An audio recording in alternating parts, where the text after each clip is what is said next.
So I asked you all on my community post yesterday what you wanted to see next from the channel. Did you want more Mavic Mini videos? Did you want a studio tour?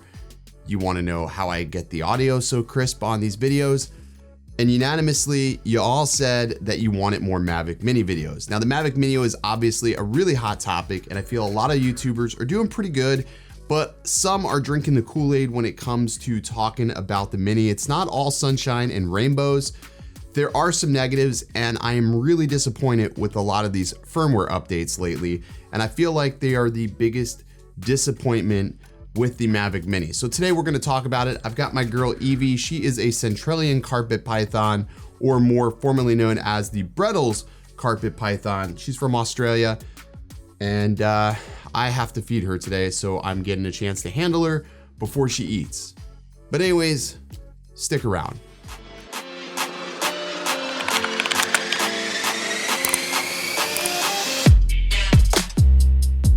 Guys, what's up? Welcome back.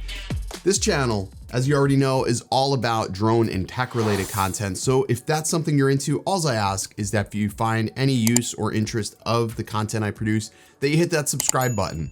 Also, wait till the very end of this video before you decide to like or dislike it. I just want you all to hear me out why I find the Mavic Mini updates to be truly disappointing. Now, this drone has been out for over a month now at this time, and it's received several firmware updates. And the biggest problem I have with all the firmware updates that this drone has seen is that it hasn't added anything of interest or use to anybody.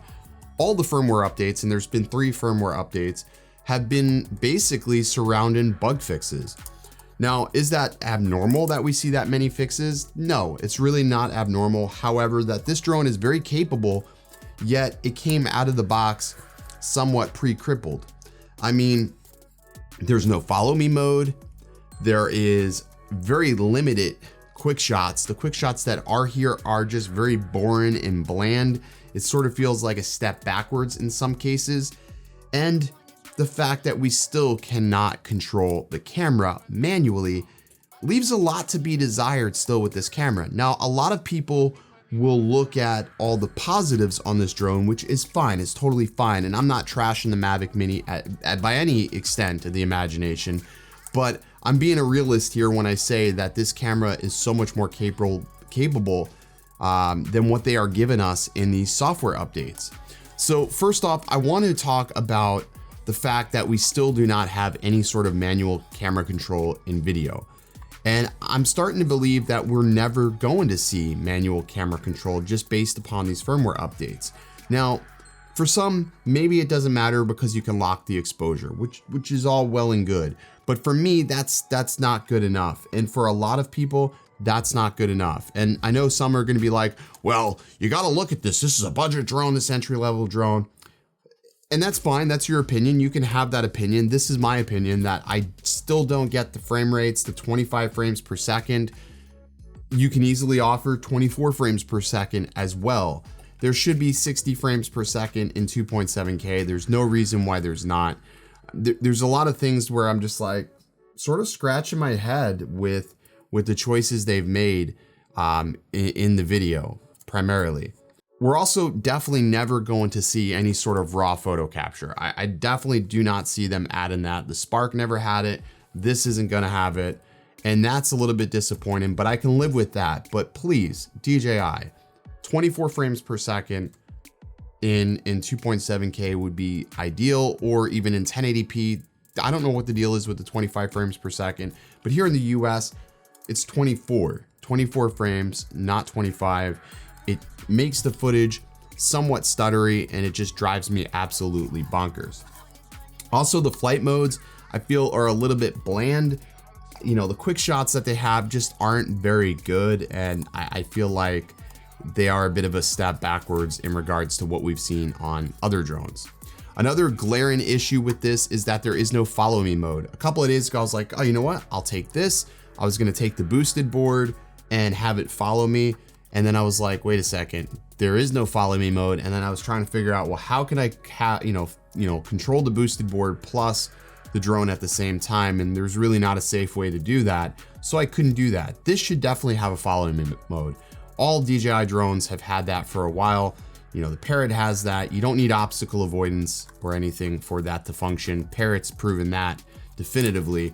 There should be some sort of follow me mode, even if it's very, very basic. I think this needs a follow me mode. Another big problem that I'm noticing with this is the fact that you cannot get any sort of digital authorizations through the application. Still to this day, you cannot get digital authorization if you are near a specific airport. Now me, I'm near a Class D airport, which is a smaller airport, and I don't need any authorization. It also doesn't stop me from flying here. I just get authorization through Kitty Hawk and I'm good to go. But for those that are near an airport that want to fly this, they have to move away from the airport because there is no way to unlock this. I think that's something that's been overlooked, and I think that's something that should change and needs to be corrected, especially for those pilots that are being responsible and don't want to be limited, or they want to fly somewhere where they are well out of reach of an airport, but it's still asking for authorization, or it's actually geofencing them from doing so. So that definitely needs to be fixed. And then the last biggest limiting factor that we haven't yet seen addressed in any sort of firmware is the fact that the Fly app is still not compatible with a lot of budget-friendly phones. Now, I know this is not really firmware that's based on the drone, but it's the application. I see so many comments from people that state that they cannot use the Fly app with their phone. Now, it's affecting a lot of lower end budget phones, but if you think about it, this is a $399 drone. It is a budget drone essentially. And if it's a budget drone, there should be no reason why it can't work with budget phones of any extent. And a lot of people that I'm seeing this happen to, it's typically like 32-bit phones, and it's predominantly affecting most Android users. It's not really something that is affecting iOS users, or shouldn't be affecting iOS users unless you have an older iPhone. But they need to fix that, because if you bought this and then quickly found out that you can't use it because of your phone, now you're having to scramble to either A, return this, or B, find a phone that it does work with. So I would love to see DJI address the issues and the compatibility with other phones, but hopefully they get it fixed, because it is a great little drone. And I know I'm being really nitpicky about this, but somebody has to say it. Otherwise, these issues are still going to be present, and they're never going to get changed, because they're just like, well, everybody's drinking the Kool-Aid, so let's just leave it alone. So yeah, those are my biggest gripes and disappointments with the Mavic Mini recent firmware. Listen, I know we're beating the Mavic Mini drum harder than Pornhub servers on Valentine's Day, but it's the newest drone on the market right now, and a lot of people are really interested in it. And yeah. So, and also, if I haven't said this already, my channel is definitely not intended for children. I got a really weird comment. This guy was mad that I said something about whose dick is bigger. I guess I should have warned you, sir, that this channel is definitely not for kids. But yeah, anyways, if you have a phone that is not compatible with the Mavic Mini, definitely sound off in the comment section below. Let me know what type of phone you have and which one, why it's not working. I would love to know. I would hope that DJI would see some of these videos and maybe responds as to what they're doing to fix that. Anyways, I look forward to reading your comments, and Lon, if you're gonna comment, just send me like a 10-page email, because I know that's what you're about. Anyways, guys, that's gonna do it for this video. As always, stay original.